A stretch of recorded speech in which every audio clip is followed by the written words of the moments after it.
말도 안 되는 질문 그만하십시오. 뭐 말이나 되는 질문을 하면 내가 받아주죠. 그 얼빠진 소리. 상식적으로 되는 말을 좀 질문하세요. 어떻게 비상식적인 그런 말을 합니까? 구체적으로 출마한 후에 국민의힘 후보랑 단일화 얘기를 자꾸 거론을 하는데 그 이야기하는 사람이 누굽니까? 허리 계속 나오셨어요. 응? 그 얼빠진 소리야. 그런 얘기는 아침에 내가 김현정 뉴스 속에 자세히 이야기했습니다. 또. 오세훈 서울시장님 불출마 선언 이후로 따로 뭐 교류하신 게 있을까요? 좀 연대 가능성이 나는 기자들이 좀 이해가 안 되는 게 불출마한 사람이 무슨 연대가 됩니까? 불출마하면 그 즉시 무대에서 사라진 거예요. 또 여기서 박사님입니다. 이준석 개혁신당 후보가 TK 제에 가면서 좀 표시를 많이 얻고 있는데 이거 좀 추세 어떻게 보시죠?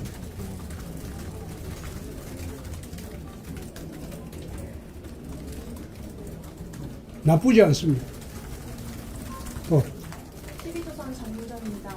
그 지난 탄핵 선거에서는 패전 투수였지만 이번에는 무한 투수 되겠다고 하셨는데 그때랑 지금이랑 비교해서 좀 어떤 게 달라져서 그렇게 반응하셨을까요? 기자 되신 지 몇 년 됐어요? 8년 됐습니다. 응? 8년 됐습니다. 그러면 아직 모르겠네. 2017년도 대선은 한국 보수 우파 진영이 탄핵이 됩니다. 그래서 당 지지율도 4%였어요. 근데 지금 탄핵은 한국 보수 우파 진영이 탄핵이 된 게 아니고 윤석열 후보 개인이 탄핵입니다. 윤석열 대통령 개인이 탄핵. 그 증거가 당 지지율에서 당이 탄핵된 게 아니다.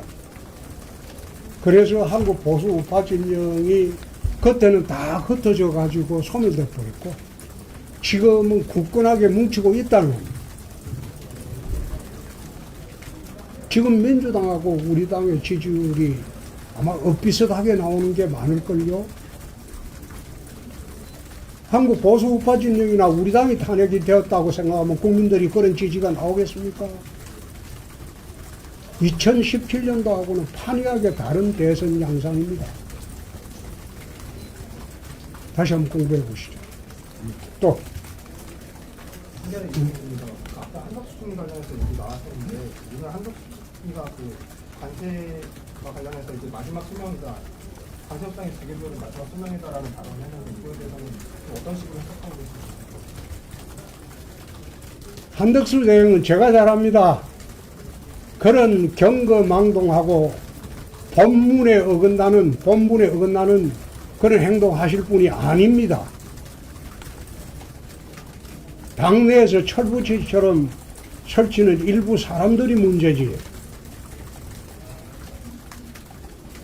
아침에 내 방송에서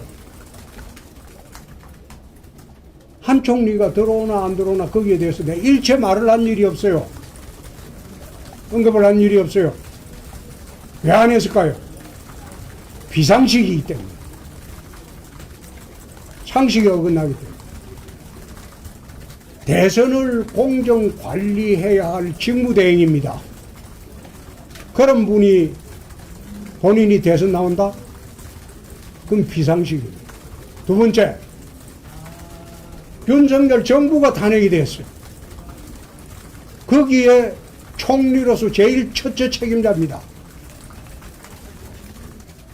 그런 분이 대선에 나온다고 생각하는 자체가 비상식입니다. 그걸 추진하는 것 자체가 몰상식입니다.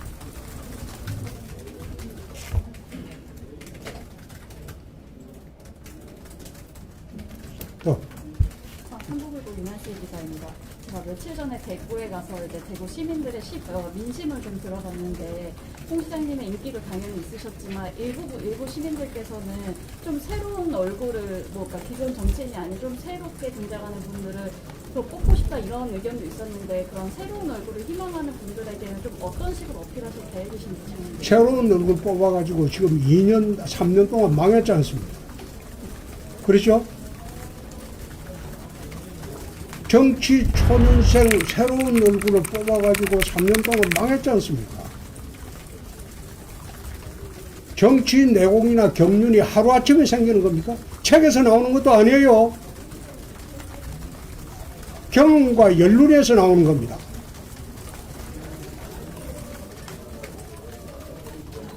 아마 기자분이 만나본 사람이 일부겠지. 새로운 얼굴 뽑아가지고 3년 동안 나라가 혼란이 오고 적대적 공생관계로 보낸 게 그 세월이 3년이지 않습니까? 나라 경영하는 게 새로운 얼굴로 나라 경영하는 게 경험과 연륜이 없어 나라 경영이 됩니까?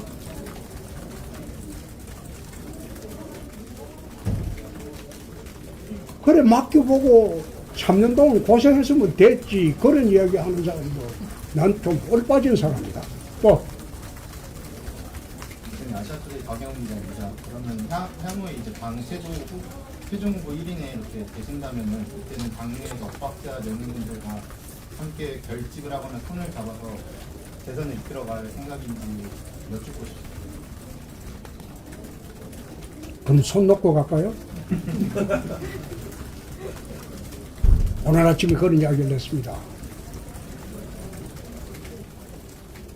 경선 끝나고 난 뒤에 후보가 되면 빅텐트를 구성하겠다. 오늘 유동규 씨가 온 것도 자기 발로 왔으니까 이재명이한테 나라 맡겼으면 나라가 절단나겠다. 그런 국민 정서가 지금 60%가 넘습니다.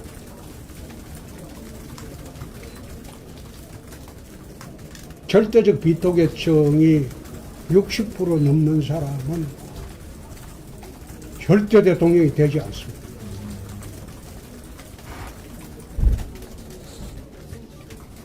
또 질문, 뉴스팀 이광희 기자입니다. 대선에서 승리한 직후에 대통령 직속으로 개헌 추진단을 만들겠다고 말씀을 하셨는데 그러면 혹시 개헌 추진단의 임기 단축, 그러니까 시장님의 임기 단축도 포함이 되는 뜻입니까?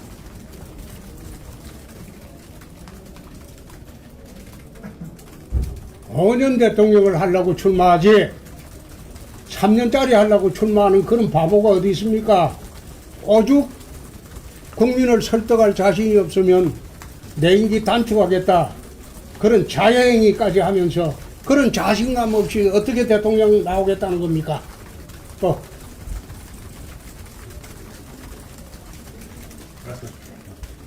자. 이수빈이라고 합니다. 방금 아까 말씀하신 것 중에 한 번도 그러니까 정치 경험이 많지 않은 사람이 대통령이 돼서 임기를 다 채워도 못했다라는 식의 말씀을 해주셨는데 그렇게 보시는구나. 그다음에 한동훈 전 대표도 관련해서 정치 경력이 좀 적은 걸로 알고 있는 거. 언급하지 않겠습니다. 또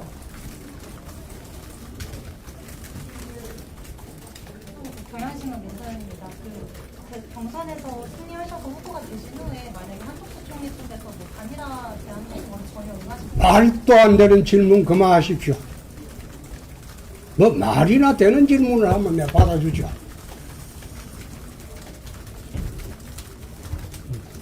매일신문 박성현입니다. 오늘 공약에서 이제 도발처럼 규제 없는 한국판 두바이 특구 만들겠다고 하셨는데 시장 하실 때 이제 키 투적지 두바이식으로 규제 풀좀 하겠다는 좀 연장선상에서 이어지는 건지 궁금합니다.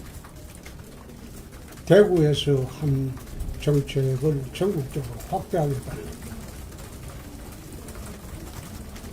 뭐 염두에 주신 뭐 지역이나 이런 것 그건 외신문에 안 물어도 되는데.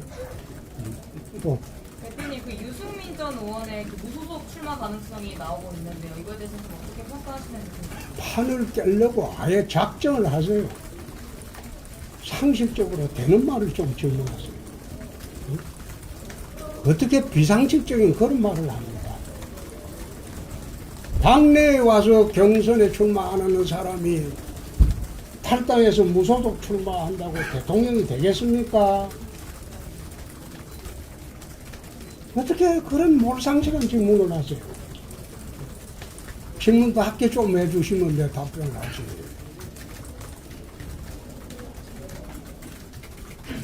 자, 더 질문 없으면 오늘은 그냥, 예. 아까 그 임기 단축에 대한 질문이 나왔었는데 일각에서는 중간평가 제도가 대통령에 대해서 중간평가가 없는 것이 좀 4년 중임제를 하면 되는 겁니다. 4년 중임제가 중간평가입니다.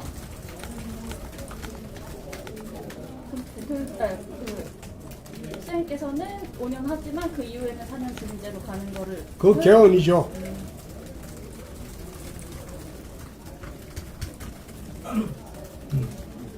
이재명 대표 정권을 막아야 한다고 계속해서 강조하시는데 오늘 말씀하신 초경차 기술주도 성장 전략이 성장과 기술로 선천국가로 나아갈 수 있다는 이재명 대표의 K 인공지능하고 비슷한 면이 있는 것 같아서요. 어떤 점에서 좀 구체적으로 차이가 있을지. 거기는 일만절만 거짓말이야. 그 거짓말을 한두 번 했어야지. 저 보수 진영을 대표하는 어르신 중에 한 분이시니까 여쭤볼게요. 지금 대표님께서 절박하신 거는 보수 진영의 승리인지 아니면 정치인 홍준표의 승리인지 이 부분이 좀 궁금하게 하거든요. 둘 다입니다. 없으면 오늘은 이쯤 합시다. 네. 수고하셨습니다.